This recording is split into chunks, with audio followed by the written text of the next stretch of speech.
It shocks a lot of people, but someone earning under the U.S. poverty line like $15,000 a year could be seen as part of the top 1% in countries like Vietnam or India. That's wild, right? It totally flips the script on how we view financial security. It really does. I remember running the numbers and realizing that in places like the Philippines or Mexico, $1,000 a month covers rent, food, and even a little leisure. What's cool is that makes entrepreneurship actually reachable even if you've struggled to get by in the States.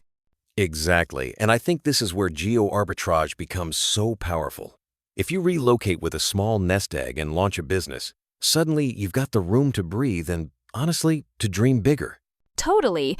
And the visa options are more accessible than people assume. Like, in the Philippines, there's an SRRV visa if you deposit $10K that's less than some people spend on a car. It's not just for retirees. Either investors and entrepreneurs can jump in. That actually reminds me, there's this misconception that moving abroad is just about living cheaply. But starting a business there, you're not just boosting your own financial security. You're rippling out benefits to the local community. Yeah, like when a small coffee kiosk hires 4 locals, that's 4 families seeing direct income, sometimes doubling what they were making before. Plus, the skills people pick up in those jobs can be life-changing, like digital literacy or customer service. And don't forget how much goodwill you build when you prioritize things like eco-friendly products or even just pay fair wages.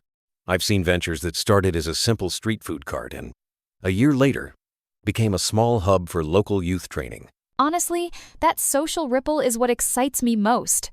It's not just about profit, it's about knowing your little venture is making the neighborhood stronger, not just your own bank account. So, say someone's listening and thinking, I've never run a business, where do I start? There's a bunch of beginner-friendly ideas out there.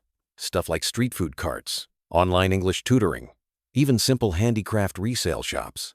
Right. And what's great is you don't need a fancy degree or deep pockets. For example, setting up an online English tutoring gig might need just a laptop and a decent internet connection. Platforms like Preply make it so much easier to find students too.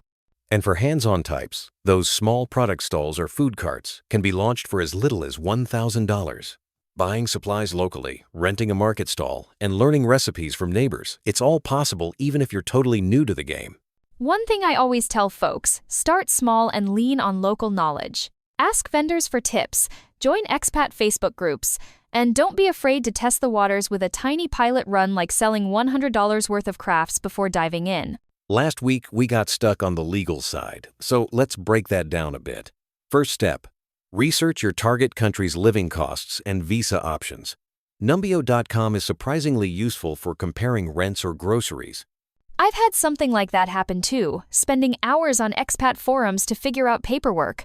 Honestly, hiring a local translator for $10 or $20 an hour can save a ton of stress. And for business setup, most places let you start as a sole proprietor for a few $100.